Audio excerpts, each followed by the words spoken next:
Assalamualaikum warahmatullahi wabarakatuh. Perkenalkan, nama saya Dovik Wadioni. Saya dari Prodi Ilmu Komunikasi di Universitas Terbuka Jakarta.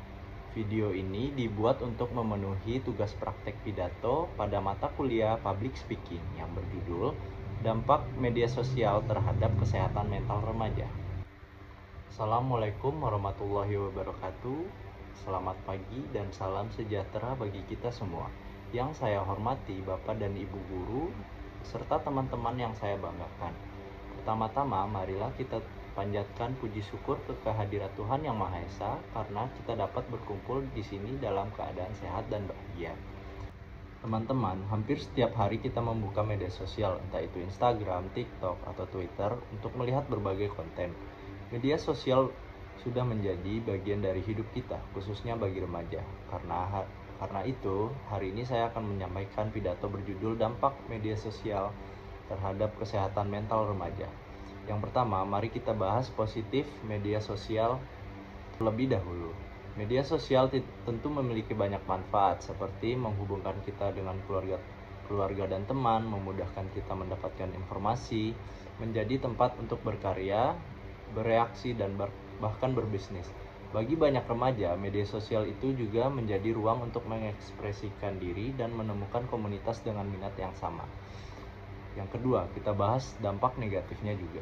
Sayangnya, jika digunakan berlebihan, media sosial dapat berdampak buruk kepada kesehatan mental. Beberapa penelitian menunjukkan bahwa media sosial dapat menimbulkan kecemasan, depresi, terutama karena kita saling membandingkan diri kita dengan orang lain. Yang kedua, cyberbullying. Komentar negatif dan konten toksik dapat membuat seseorang takut, malu, atau kehilangan kepercayaan diri. Banyak remaja yang mengalami FOMO, merasa cemas jika membuka media sosial.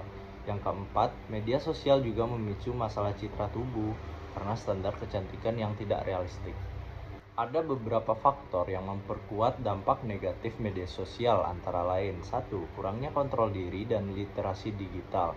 2. Minimnya dukungan sosial dari keluarga dan lingkungan.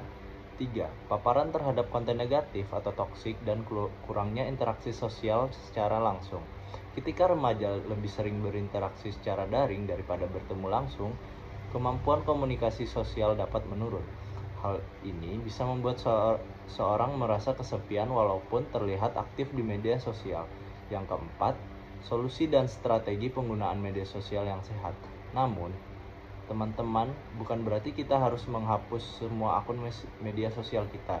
Yang penting adalah bagaimana kita menggunakan secara bijak dan seimbang.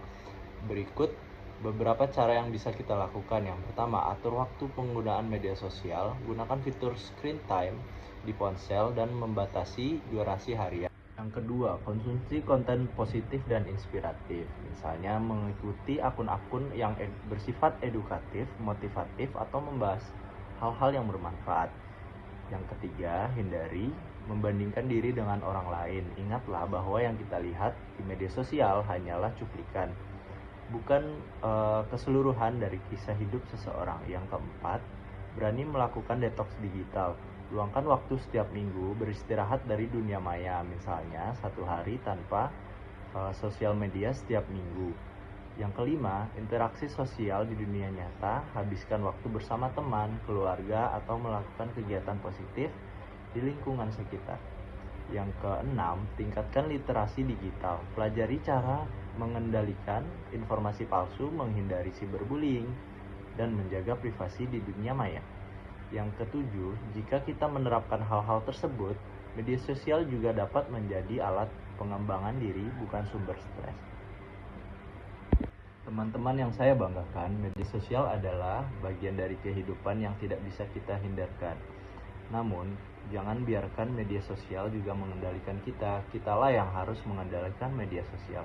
Gunakan media sosial sebagai jembatan untuk memberikan kebaikan, memperluas wawasan, dan membangun hubungan positif.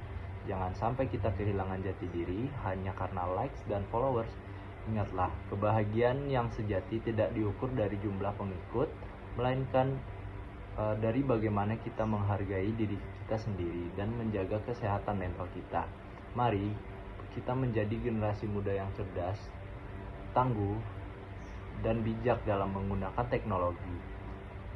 Terima kasih atas perhatian teman-teman semua. Akhir kata saya ucapkan Assalamualaikum warahmatullahi wabarakatuh.